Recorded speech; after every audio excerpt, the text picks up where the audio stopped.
Assalamualaikum warahmatullahi wabarakatuh. Perkenalkan, nama saya Pinalia Monika, asal Prodi Riau, semester 3. Saya akan mempresentasikan makalah saya pada hari ini yang berjudul Tahap Perkembangan Moral dalam Anak Usia Dini, yang dosen pengampunya Bunda Sri MTPD. Pengertian moral berasal dari kata Latin mores, yang berarti tata cara, kebiasaan, dan adat perilaku moral.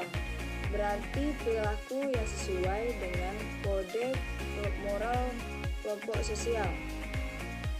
Perilaku, perasaan, dan perilaku yang berkaitan dengan standar salah dan benar sesuai dengan menyangkut kebiasaan atau aturan yang harus dipatuhi oleh seorang dalam berinteraksi dengan orang lain.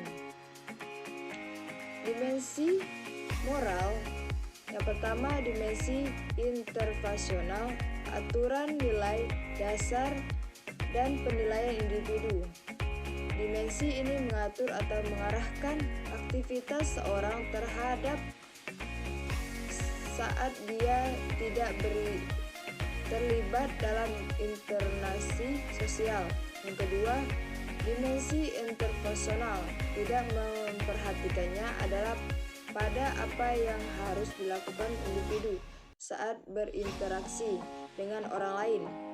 Dimensi ini mengatur interaksi sosial individu dengan orang lain dan menengahi konflik. Menurut Viacomert dan Colbert, perkembangan moral berkorelasi dengan perkembangan kecerdasan individu, sehingga harusnya bila perkembangan kecerdasan telah mencapai kematangan, maka perkembangan moral juga harus mencapai tingkat kematangan. Konsep-konsep moral.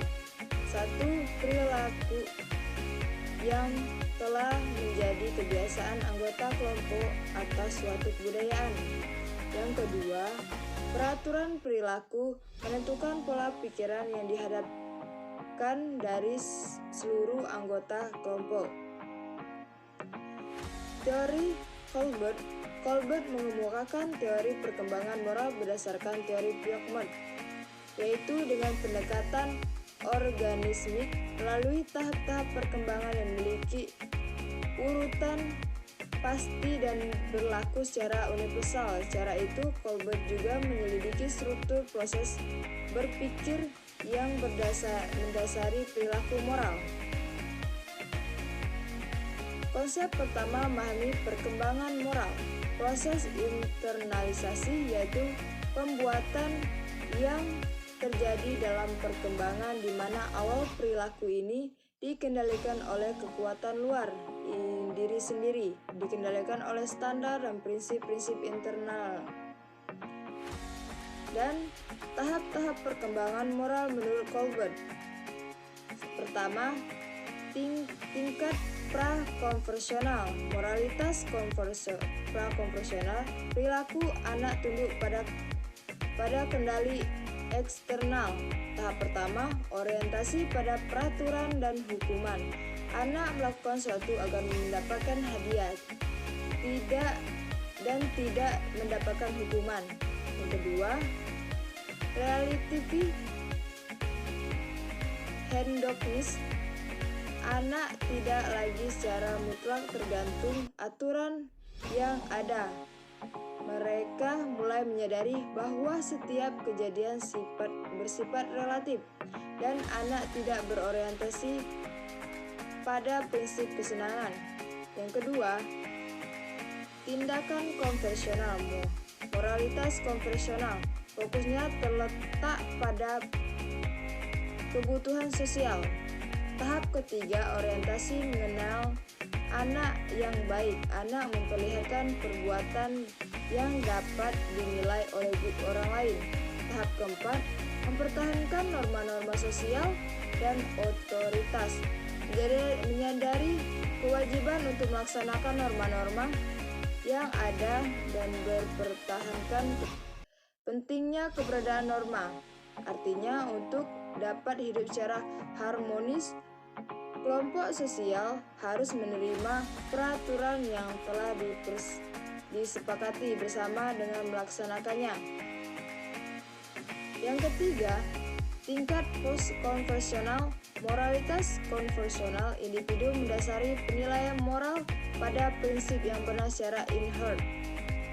Tahap kelima, orientasi pada perilaku antara individu dengan lingkungan sosial. Pada tahap ini adalah hubungan timbang balik antara individu dengan lingkungan sosial. Artinya, bila seorang melaksanakan kewajiban yang sesuai dengan tuntutan norma sosial, maka ia akan berhadapan dengan mendapatkan perilaku dari masyarakat. Tahap keenam, prinsip universal. Pada tahap ini, ada norma etik dan norma pribadi yang bersifat subjektif. Artinya, dalam hubungan antara seseorang dengan masyarakat adalah unsur-unsur subjektif yang menilai apakah suatu perbuatan atau perilaku itu baik atau tidak baik, bermoral atau tidak bermoral. Di sini dibutuhkan unsur etik atau norma etik yang bersifat universal sebagai sumber untuk menentukan suatu perilaku yang menghubungkan dengan moralitas. Teori Vieux-Mont tentang perkembangan moral berlangsung dalam dua tahap, yaitu tahap realisme moralisme oleh pembatasan kurang dari 12 tahun, usia 0-5 tahun. Pada tahap ini, perilaku anak ditentukan oleh ketaatan otomatis terhadap perilaku tanpa penalaran atau penilaian, atau anak menilai tindakan berdasarkan konsekuensinya. Usia 7-12 tahun. Pada tahap ini, anak memiliki perilaku yang berdasarkan tujuan konsep tentang benar atau salah mulai dikuantifikasi. Konsep tentang adil mulai berubah. Kedua, tahap operasional formal. Moralitas dengan analisis. Lebih dari 12 tahun, anak mampu mempertimbangkan segala cara untuk memecahkan masalah. Anak menalar atas dasar hipotesis dan dalil, melihat masalah dari berbagai sudut pandang. Baiklah, simpulannya, dalam pandangan, belajar yang sebenarnya bukanlah ia suatu yang dituntut oleh guru, melainkan suatu yang berasal dari dalam diri anak sendiri. Belajar merupakan suatu proses penyelidikan dan penemuan spontan. Berkaitan dengan belajar, Vieux-Mont membangun perkembangan berdasarkan pada konsep Sigmund, yaitu struktur mental dan kognitif yang menyebabkan seseorang secara intelektual mendapati dan mengordinasikan lingkungan sekitarnya. Sigma pada prinsipnya tidak statis, melainkan secara mengalami perkembangan sejalan dengan perkembangan kognitif manusia berdasarkan asumsi, yaitu Vieux-Mont berpendapat bahwa belajar merupakan proses menyesuaikan peraturan baru dalam struktur kognitif yang telah dipunyai seseorang. Baiklah, itulah materi saya pada hari ini. Sekian saya ucapkan. Assalamualaikum warahmatullahi wabarakatuh.